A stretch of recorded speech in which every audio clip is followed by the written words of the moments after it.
dijadikan kelanjutan, melihat bahwa ini pantas untuk kemudian diemban oleh Ganjar karena dianggap paling identik, sehingga itu yang menyebabkan Ganjar kemudian mendapatkan penguasaan daerah di daerah-daerah yang Jokowi juga kuat.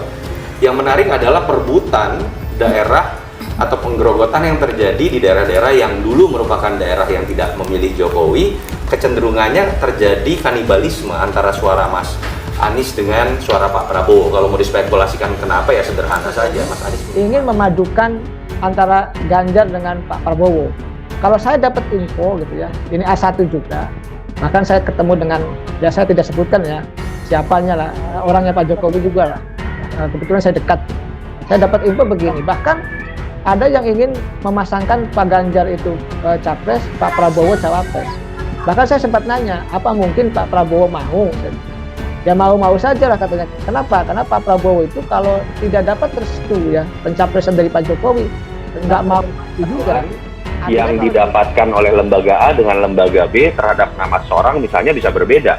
Misal, yang sering terjadi itu adalah perbedaan terkait Ganjar Pranowo. Ada lembaga yang misalnya tingkat pengenalan terhadap Ganjar Pranowo-nya masih di bawah 70%. Ada yang di atas 75%, walaupun pengalaman saya diskusi dengan beberapa teman lain itu sudah di atas 75%. Kalau Anies dengan Prabowo cenderung udah rata-rata kita sama, di angka 90% atau 90% ke atas. Nah, biasanya kalau kita bisa membedah seperti itu, baru kemudian kita bisa melihat letak perbedaannya seperti apa. Ganjar Prabowo menguat, imbas kepercayaan publik terhadap Jokowi meningkat, membuat Anies makin tersudut. Sejumlah lembaga survei mulai membeberkan hitungan peluang para tokoh yang akan bertarung pada pemilihan presiden atau Pilpres 2024. Sosok calon presiden yang disebut punya elektabilitas tinggi, di antaranya adalah Ganjar Pranowo, Anies Baswedan, dan Prabowo Subianto. Indikator Politik Indonesia membuat survei untuk ketiga calon tersebut. Menurut Direktur Eksekutif Indikator Politik Indonesia, Burhanuddin Muhtadi, elektabilitas tiga tokoh itu dipengaruhi oleh tingkat kepercayaan publik atau approval rate terhadap kinerja Presiden Jokowi.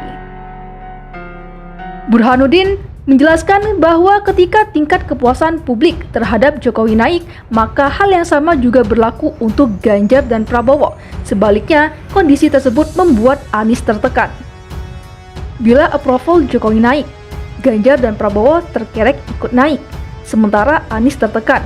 Begitu sebaliknya, begitu approval Jokowi turun, Ganjar dan Prabowo ikut terpengaruh, lalu sebaliknya Anies terlihat menguat.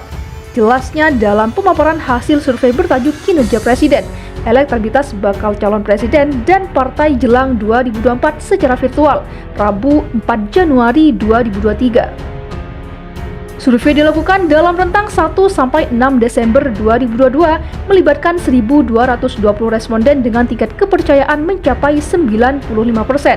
Burhanuddin melanjutkan, kepuasan atas kinerja Presiden Jokowi yang meningkat memberi insentif terhadap dukungan Ganjar.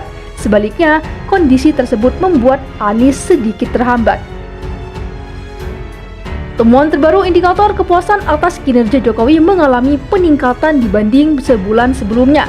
Selain didorong tingkat kepercayaan terhadap lembaga negara yang secara umum stabil atau meningkat, terutama terhadap lembaga penegak hukum, tingkat kepuasan atas kinerja presiden yang semakin tinggi terutama karena momentum presidensi G20.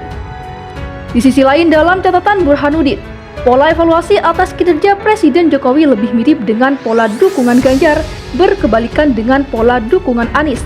Meski begitu, kata dia, keduanya menunjukkan tren yang meningkat. Tidak tampak pola tertentu dengan dukungan Prabowo, tapi keduanya memiliki tren yang berkebalikan, ungkapnya.